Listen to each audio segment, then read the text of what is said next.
ভোর 6:30টায় ঘুম থেকে উঠে পুজো সেরে সংসারের কাজ রান্না করে ঘরবাড়ি আমি যেভাবে গুছিয়ে পরিপাটি করে রাখি। রাধে রাধে বন্ধুরা, কেমন আছো? আশা করি তোমরা যে যেখানে আছো সবাই খুব খুব ভালো আছো। আমি কুন্তি, আমার নতুন আরও একটি ব্লগে তোমাদের সকলকে জানাই অনেক অনেক স্বাগত আর ভালোবাসা। আজকের হলো শুক্রবার, সকাল এখন ওই 6:30 মতোই বাজে। তো এখন থেকেই তোমাদেরকে সাথে নিয়েই নতুন আরও একটি ব্লগ আমি শুরু করছি।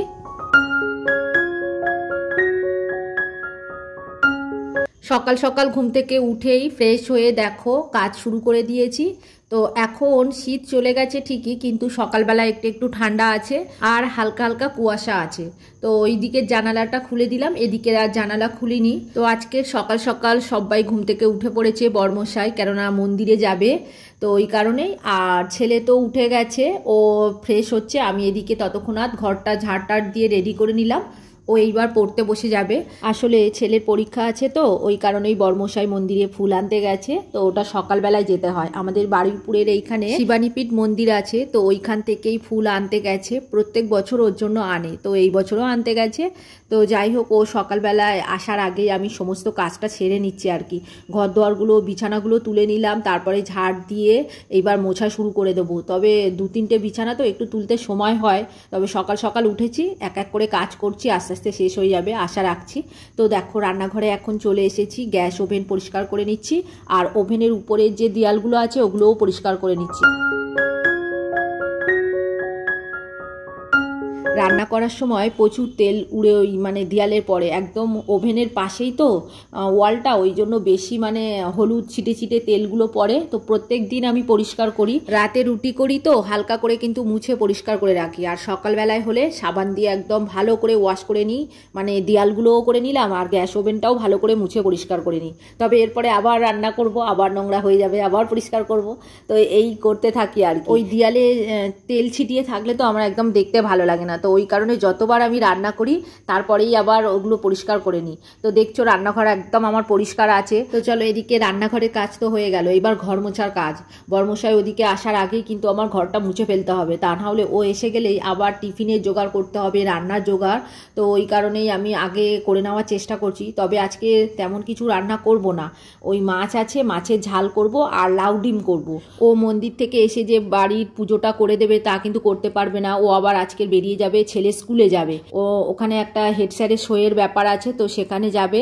ওই কারণে সমস্তটা আমাকেই করতে হবে। এরপরে রান্নাটা করে রেখেই সঙ্গে সঙ্গে আমি পুজো দিতে চলে যাব।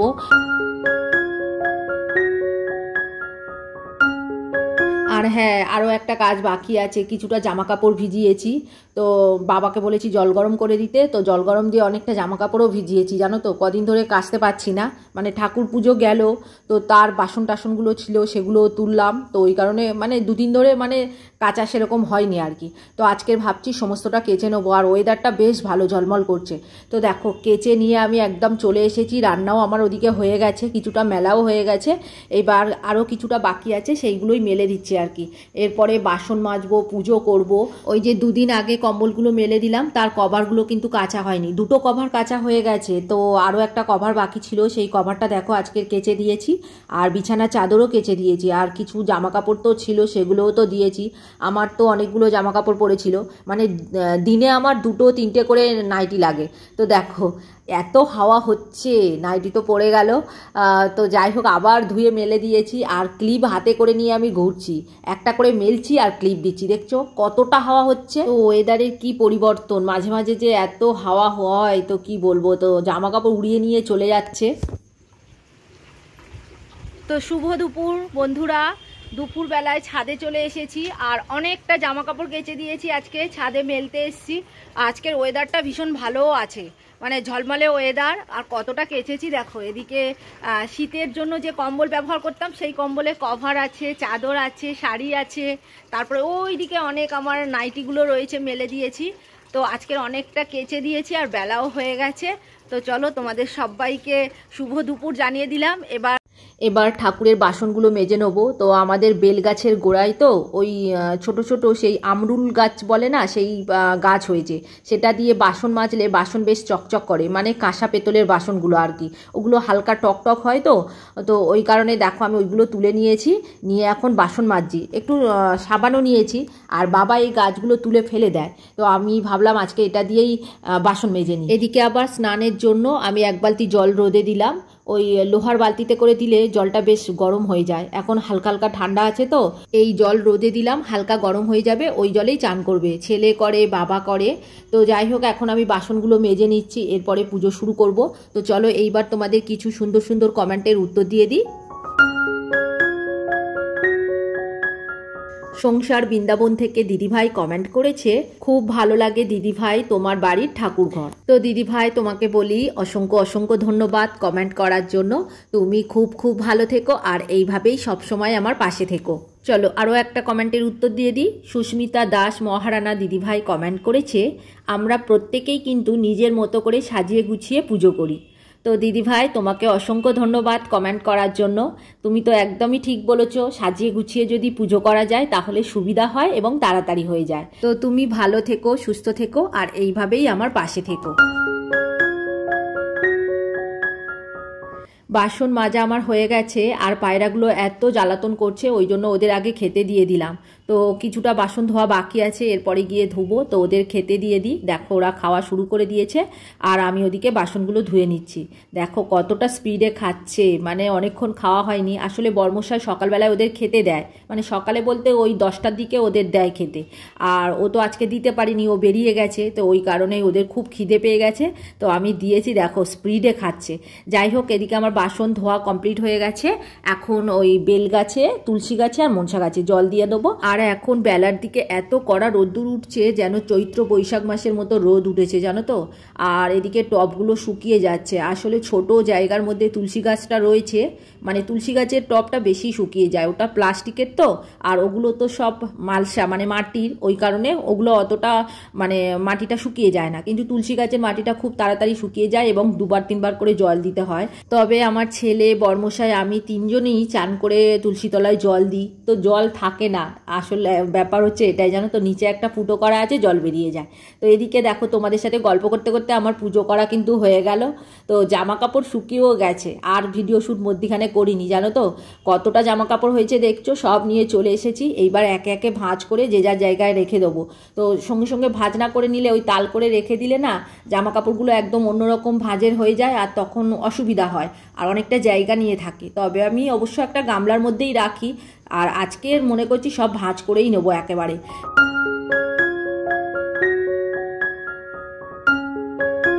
আসলে বিকালবেলায় আমার তেমন কোনো কাজ থাকে না, ওই একটু আধটু জামা কাপড় ভাঁজ করি আর একটু ছাদে ঘোরাঘুরি করি। তো ছাদে ঘোরাঘুরি আমার হয়ে গেছে, জামা কাপড় তো নিয়ে চলে এসেছি তোমরা দেখলে। তো এখন ভাঁজ করে যে যার জায়গায় রেখে দিয়ে আবার সন্ধ্যে দেবো, তারপর রাতের খাবার করব।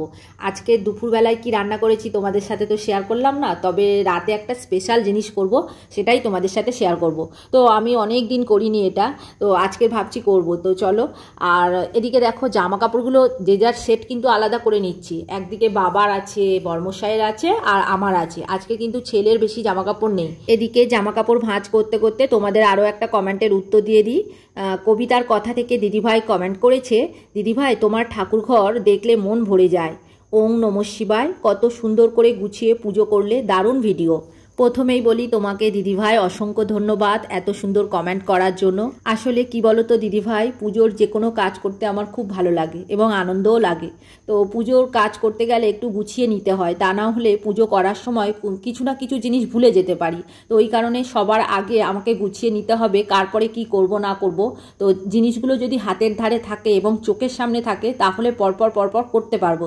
আর যদি গুছিয়ে না নিই, এলোমেলো করে রাখি, তাহলে কিন্তু স্টেপ বাই স্টেপ আমি কাজগুলো করতেও পারবো না, আর মনে থাকবে না, ভুলে যাব। তো যখন পুজো হয়ে যাবে তখন মনে পড়বে, তখন মনে পড়লে আর তো কিছু করার থাকবে না। ওই কারণেই আমি পুজো করার আগে সমস্তটা গুছিয়ে সুন্দর করে নিলাম।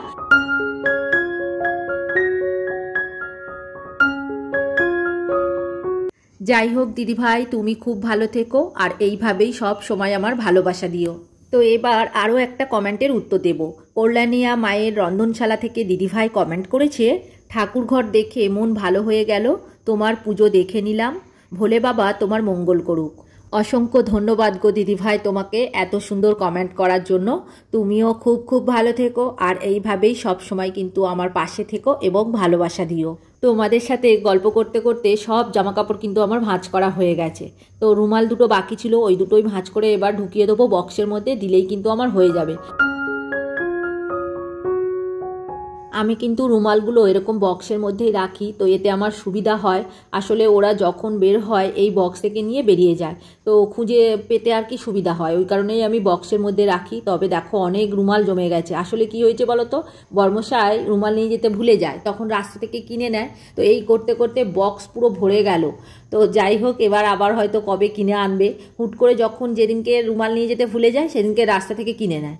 তো যাই হোক, ওদিকে তো জামাকাপড় গোছানো আমার হয়ে গেছে। এবার দেখো একটা বড় কাজ করব, মানে এবছর শীতের যে কম্বলগুলো বেরিয়েছিল সেইগুলোই কিন্তু এবার আমি তুলে দেবো। দেখো লেপ রয়েছে, লেপ কিন্তু বের করতে লাগেনি। এবছর শীত তো ধরতে গেলে একদমই ছিল না, হালকা হালকা শীত ছিল, তো কম্বল আর লাগছে না। ওই জন্য আমি দেখো রোদে দিয়ে ভালো করে ভাঁজ করে এবার তুলে দিচ্ছি, যেহেতু লাগছে না আর বাইরেটা পড়ে রয়েছে, জ্যাম হয়ে রয়েছে, খাটের মধ্যে রয়েছে, তো ওই কারণেই দেখো আমি আজকে তুলে দেবো ভাবছি। আর এই ট্যাঙ্কিটার মধ্যেই কিন্তু আমি এই কম্বলগুলো রাখি। তো দেখো গুছিয়ে গাছিয়ে সুন্দর করে রেখে দিচ্ছি, আবার আগের বছর বের করব, কেননা এক বছর ধরে এগুলো বাইরে তো আর রাখা যাবে না, ধুলো পড়ে যাবে, তো ওই কারণেই দেখো ঢুকিয়ে দিলাম। আর কভারগুলো তো কেচেই দিয়েছি আগে দুখানা, আর আজকে তো একখানা কেচে দিলাম, তুলেও দিয়েছি। তো এবার আরও কিছু কমেন্টের উত্তর দিয়ে দিই। রূপা দেবী অফিসিয়াল থেকে দিদিভাই কমেন্ট করেছে, সত্যি অসাধারণভাবে ঘরে তুমি পূজা করলে, খুব সুন্দর করে রুদ্রায় নমঃ। আর কমেন্ট করেছে টুটুল ভট্টাচার্য আইডি থেকে দিদিভাই লিখেছে, হর হর মহাদেব। তো দিদিভাই তোমাদেরকে বলছি এত সুন্দর সুন্দর কমেন্ট করার জন্য তোমাদেরকে অসংখ্য অসংখ্য ধন্যবাদ। তো তোমরা সবাই খুব খুব ভালো থেকো, আর এইভাবেই সব সময় কিন্তু আমার পাশে থেকো আর ভালোবাসা দিও। এই টাঙ্কির চিটকিনিটা এতটাই টাইট আমি লাগাতেই পারি না, তো বাবাকে বললাম, বাবা হাতুড়ি দিয়ে পিটিয়ে লাগিয়ে দিয়েছে। তো বন্ধুরা সন্ধে দিয়ে আমি চলে এসেছি, এখন রাতের খাবার করব। আজকের কাবলি ছোলা দিয়ে খাসির মাংসের চর্বি রান্না করব। তো এখানে দেখো কাবলি ছোলা সিদ্ধ করে নিয়েছি, আর নিয়েছি খাসির চর্বি, রেখে দিয়েছিলাম, খাসি মাংস হয়েছিল, সেই চর্বি দিয়ে আজকের আমি ঘুগনিটা বানাবো। তো চলো কি করে বানাবো সেটাই তোমাদের সাথে শেয়ার করব। তো চলো আমি এবার শুরু করে দিই রান্নাটা। তো দেখো এইখানে গোটা গরম মশলা নিয়ে নিয়েছি, তেজপাতা, সাদা জিরে, শুকনো লঙ্কা, এইগুলোই ফোড়ন দিয়ে দেবো। এইবার পেঁয়াজ কুচি দিয়ে দেবো, নুন দিয়ে দেবো যাতে পেঁয়াজটা ভেজে যায় তাড়াতাড়ি, ভাজাটা খুব তাড়াতাড়ি হয়ে যায়।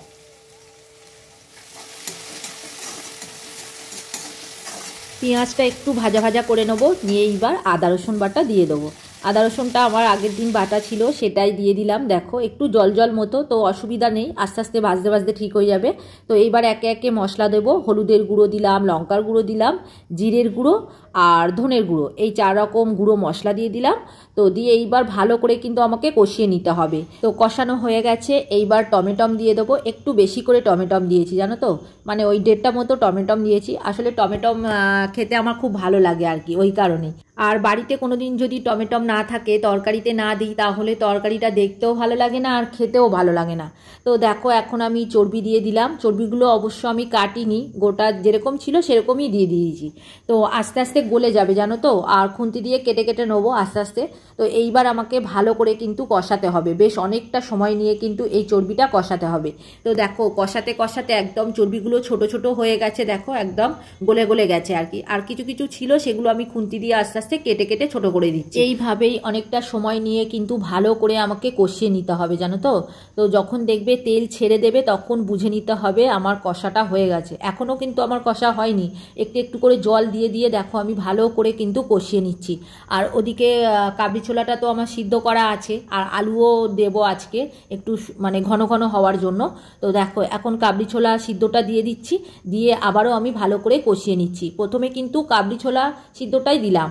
এই ঘুগনিটা খেতে কিন্তু খুব ভালো লাগে, কিন্তু ধৈর্য ধরে করতে হয়। রুটি, লুচি, পরোটা সব কিছুর সাথেই কিন্তু খেতে ভালো লাগে।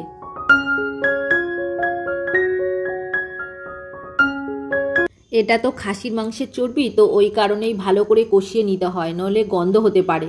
তো আমি ওই ভয়েই ভালো করে কিন্তু কষিয়ে নিয়েছি। আর দেখো এখানে গোটা আলু সিদ্ধ দিয়েছিলাম মটরের মধ্যে, সেটাই কিন্তু ভেঙে ভেঙে দিয়েছি, মানে ওই আধ ভাঙা মতো করে দিয়েছি। দিয়ে এবার মটরের সাথে ভালো করে আমি কষিয়ে নিচ্ছি। মটর কিন্তু ভাঙবে না, সমস্ত গোটা থাকবে, আলুটা কিন্তু ওই গলে গলে মাখো মাখো হবে আর কি। দুটো আলু সিদ্ধ করেছিলাম, তো একটা আলু প্রথমে দিয়ে দেখলাম আরও একটা আলু লাগবে, তো আরও একটা আলু দিয়ে দিয়েছি। দিয়ে দেখো এইবার ভালো করে আর একটু কষিয়ে নিচ্ছি। আর এবার তো জল দেওয়ার পালা। তো ওই যে ছোলার যে জলটা ছিল সিদ্ধ করেছিলাম, সেই জলটাই কিন্তু আমি এখানে দেবো, জানো তো, ওই জলটা ফেলবো না। জল তো দিয়ে দিয়েছি, এইবার ফুটতে দেবো ঢাকা দিয়ে, দিলেই কিন্তু আমার ঘুগনি হয়ে যাবে। শেষে ধনেপাতা দেবো আর গরম মশলা বাটা দেবো। তো এবার আরও একটা কমেন্টের উত্তর দিয়ে দিই। হ্যাপি ফ্যামিলি উইথ সোমা থেকে দিদিভাই কমেন্ট করেছে, খুব সুন্দর করে শিব পুজো করলে দিদিভাই, ভালো লাগলো। আর কমেন্ট করেছে দেবযানী বাগচি, দিদিভাই লিখেছে, মন ভরে গেল তোমার পুজো দেখে বোন, বাবা বিশ্বনাথের আশীর্বাদ থাকুক তোমাদের সাথে। তো তোমাদেরকে অসংখ্য অসংখ্য ধন্যবাদ এত সুন্দর সুন্দর কমেন্ট করার জন্য। তো তোমরা সবাই খুব খুব ভালো থেকো, আর এইভাবেই সব সময় আমার পাশে থেকো। এদিকে দেখো গরম মশলার মধ্যে 5 রকমের নিয়ে নিয়েছি, এলাচ আর দারচিনি আর লবঙ্গ, আর তার সাথে জায়ফল আর জয়িত্রী নিয়েছি, কেননা আজকে তো খাসির মাংসের চর্বি দিয়ে ঘুগনি করছি, ওই কারণে একটু গন্ধ হতে পারে, ওই কারণেই আমি একটুখানি জায়ফল আর জয়িত্রী নিয়ে নিয়েছি। নিয়ে দেখো ভালো করে বেটে নিয়েছি, এইবার ঘুগনির মধ্যে দিয়ে দিলেই কিন্তু আমার হয়ে যাবে। তোমরা যারা এতক্ষণ ধরে আমার ভিডিওটা দেখছো, তোমাদেরকে অসংখ্য অসংখ্য ধন্যবাদ। তো আরও একটা কমেন্টের উত্তর দেব। জ্যোতিষ ভিলা থেকে দিদিভাই কমেন্ট করেছে, খুব ভালো লাগলো, লাইক সাবস্ক্রাইব করলাম, পাশে থাকবেন। তো দিদিভাই তোমাকে অসংখ্য ধন্যবাদ কমেন্ট করার জন্য আর লাইক সাবস্ক্রাইব করার জন্য। তো আমি অবশ্যই তোমার পাশে আছি, তুমি ভালো থেকো, সুস্থ থেকো, আর এইভাবেই ভালোবাসা দিও। আর কমেন্ট করেছে রুম্পা রায় শর্টস থেকে লিখেছে, খুব ভালো লাগলো। তো তুমিও ভালো থেকো, সুস্থ থেকো, এইভাবেই আমার পাশে থেকো। খাসির চর্বি দিয়ে কাবলি ছোলার ঘুগনি আমার হয়ে গেছে, এখন রুটি করব। তো এবার ঢেকে রেখে দিই।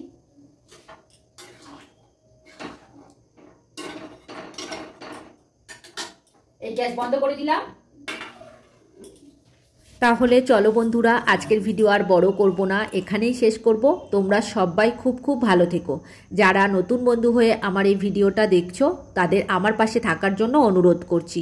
আর যারা পুরনো বন্ধু হয়ে আমার পাশে আছো, তাদেরকে অসংখ্য অসংখ্য ধন্যবাদ আর অনেক অনেক ভালোবাসা রইল। আজকের মতো শুভরাত্রি, এবার দেখা হবে পরের ভিডিওতে।